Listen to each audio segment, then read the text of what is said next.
Sveiki, mano draugai! Mano vardas Solomon ir dabar aš jums paskaitysiu pasaką apie dvi bites – Betę ir Liusi. Summer days and we are playing. It is hot and we not Ne, kažkaip nesuskambėjom. Liusi, nėra laiko žaidimams, turime gerai pasiruošti medaus patikrai prieš inspektorę Adelę.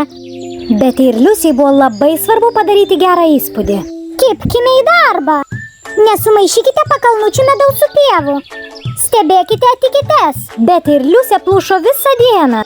Teta, Betė, aš pavargau. Liusi, visada žinok, kad po sunkaus darbo laukia didelis apdovanojimas. Medaus turgus buvo pilnutėlis, visi stengiasi padaryti gerą įspūdį. Įtampa augo, nes inspektorė turi pasirodyti jau netrukus. Inspektorė jau čia, Liusė, pasitemp. O, inspektorė Adelė atrodo tikrai grėsmingai. Teta Betė, jie artėja prie mūsų. Ir kągi mes čia turime? Ji paragavo medų. Adelė paprašė pakartoti. Nuostabu, tai bus geriausias mūsų sezono medus. Inspektorė netokia ir grėsminga. Atleiskit, Liusiai, Liusė nemandagu šitaip kalbėti. Inspektorė nusijuokė ir ta. Nieko tokio, būti grėsmingai mano darbą.